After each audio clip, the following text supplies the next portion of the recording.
Hey there, thinkers and problem solvers.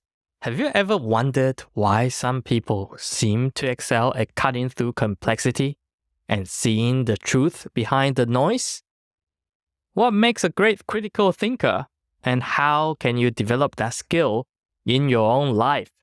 Today, we are turning to an icon whose razor-sharp mind has captivated audiences for over a century. Sherlock Holmes. Together, we will explore how Holmes' methods can help you sharpen your critical thinking skills, avoid cognitive pitfalls, and make better decisions. We will also unpack 3 key principles that Holmes practiced and share actionable tips you can use to bring his brilliance into your day-to-day life. To our loyal listeners, welcome back to The Strategic Thinker. Your support helps us inspire and empower more people to think deeper and achieve greater. And if you are new here, thank you for tuning in. Don't forget to follow or subscribe so you never miss an episode. I'm Alan, and this is a show about leveraging strategic thinking to amplify your personal growth and create a life of purpose and fulfillment. So let's dive in. We touched on what critical thinking is in Season 1, where we talked about the importance of questioning, analyzing, and anticipating. To set the stage for today's episode, let's revisit its definition.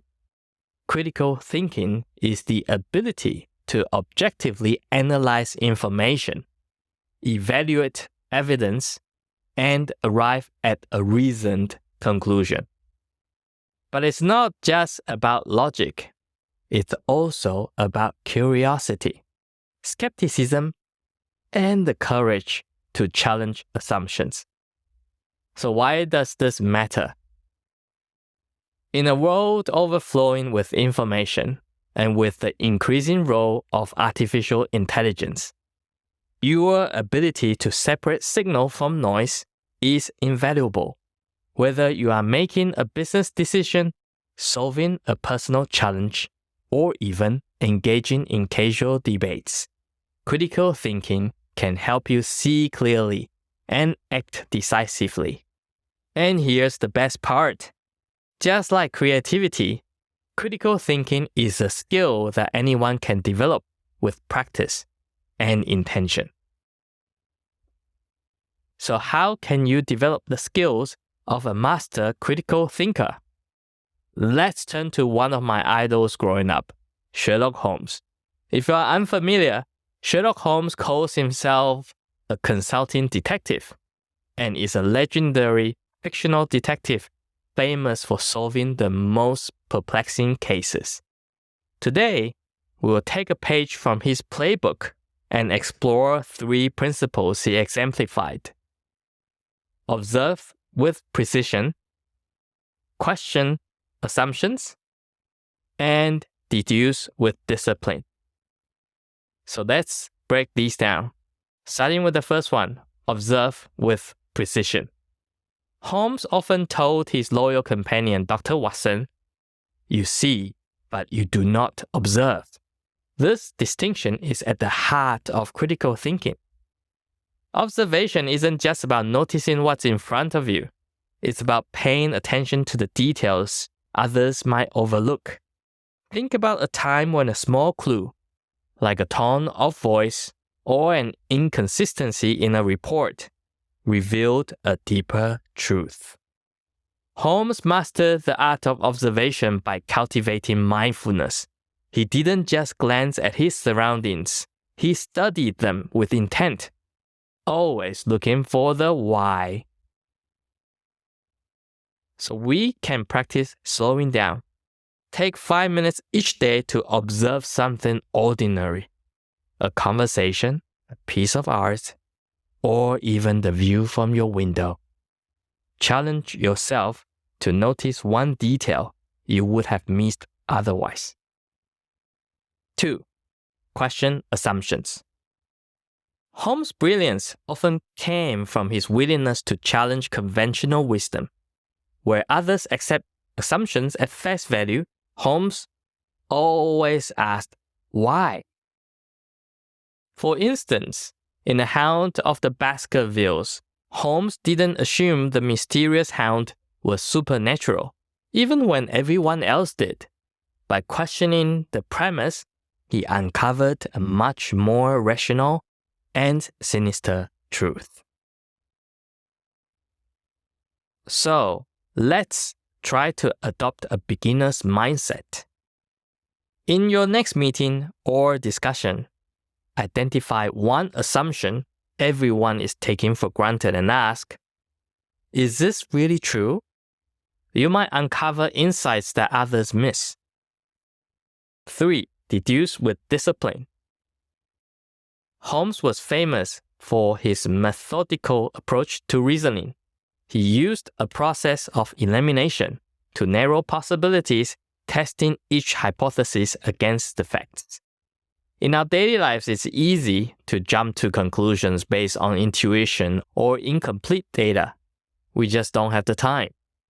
Holmes reminds us to resist that urge and approach problems systematically. The next time you face a complex decision, write down all possible explanations or solutions. Then, systematically eliminate options that don't align with the evidence. This process not only clarifies your thinking, but also builds confidence in your conclusions. Let's bring Holmes to life with one of his most iconic cases, the adventure of Silver Blaze. Imagine this. A champion racehorse goes missing the night before an important race. Its trainer is found dead, and the local police are stumped. Holmes is called in to solve the mystery. At the crime scene, Holmes notices something peculiar. So this is where he observed with precision. The stable dog remained silent during the night of the incident. Think about that for a moment.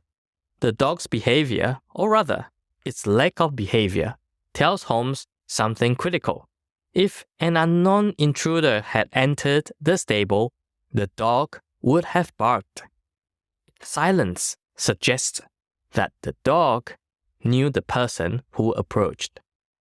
This single observation eliminates a wide array of possibilities. The culprit wasn't an outsider or a random thief. It was someone familiar to the dog.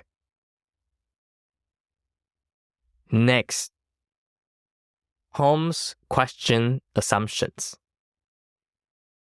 He turns his attention to Silver Blaze's stable.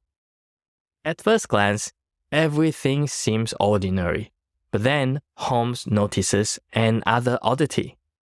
The horse's tracks on the moor were uneven, as though it was favoring one leg. Upon closer inspection, he discovers that one of the horse's shoes is missing. While others dismiss this as a minor detail, Holmes digs deeper.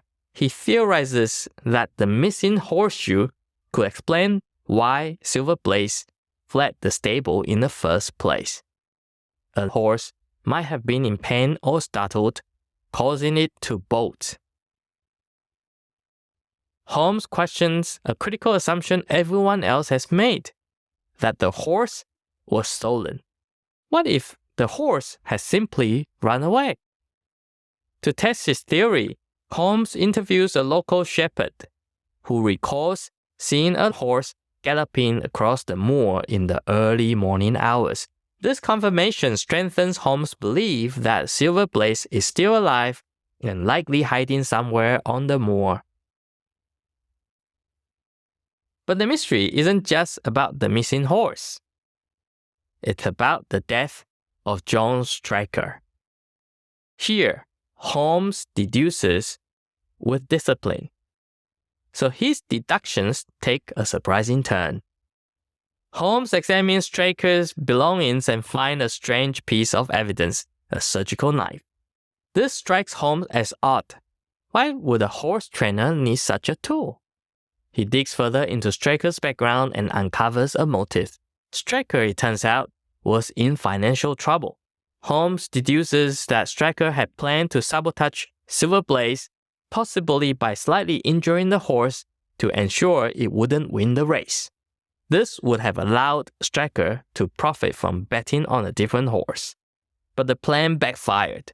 While attempting to harm Silver Blaze, the horse panicked and lashed out, striking Straker with a fatal blow. The final step in solving the case is locating the missing horse. Guided by the shepherd's account and the tracks on the moor, Holmes leads the search party to a secluded field. There, grazing peacefully, is Silver Blaze, alive, uninjured, and ready to race. The mystery is solved. Holmes presents his findings to the authorities, not with arrogance, but with the calm confidence of someone who has pieced together every detail. What makes this case so remarkable isn't just the cleverness of Holmes' deductions, it's how he arrived at them. At every step, Holmes observed details others overlooked, like the dog's silence, questioned assumptions, such as the belief that the horse was stolen, applied disciplined reasoning to connect the evidence into a coherent narrative. And here's the interesting ending. Silver Blaze went on to compete in the race. And despite the chaos of the preceding days, the horse won the race, a testament to resilience and perhaps the value of critical thinking in turning chaos into clarity. This story showcases how Holmes' methods can be applied to real-life problem solving. By observing with precision, questioning assumptions, and deducing with discipline, we can unravel even the most perplexing challenges in our life. Let's turn to Holmes himself for today's insight. It's a capital mistake to theorize before one has data. Insensibly, one begins to twist facts to suit theories instead of theories to suit facts. This quote reminds us to anchor our thinking in evidence and remain open to where the facts lead us, even when it's uncomfortable or unexpected. As we wrap up, remember this. Critical thinking isn't just about solving puzzles or analyzing data. It's about empowering yourself to make clearer, more confident decisions. It's the key to unlocking opportunities and overcoming challenges in both your personal and professional life. Here's the exciting part. You already have what it takes to think critically. All it takes is practice and intentionality to turn this potential into a superpower. Your challenge for the week is to choose one principle. Observe, question, or deduce, and apply it to something in your life. Maybe it's a work challenge, a creative project, or even a personal decision you've been wrestling with. I would love to hear about your experience. Share your story with the community on LinkedIn, X, Instagram, or YouTube using the hashtag #TheStrategicThinker. Let's inspire each other to grow. Have you had a chance to listen to Path to Greatness? I hope Kobe Bryant's journey inspires you as much as it inspires me. His relentless commitment to growth, also known as Mamba mentality, is a perfect example of the power of discipline and strategic thinking. And speaking of growth, join us for the next episode of The Strategic Thinker as we explore how to build confidence through small wins. Plus, we will dive into the incredible story of a very famous sportswoman whose achievements have redefined perseverance and grit. Here's a thought to take with you. Every step you take to refine your thinking today will make you more resilient and insightful tomorrow. Thank you for joining me on this episode of The Strategic Thinker. If today's episode sparked any new ideas or helped you see a challenge differently, please take a moment to rate the show and share it with a friend who would enjoy it too. It's a small action, but it goes a long way in growing this community of thinkers and achievers. You hold the power to shape your destiny. Strategic thinking is your compass. We will build an amazing future one thoughtful decision at a time. Stay tuned for our next episode. Until then, keep getting better every day.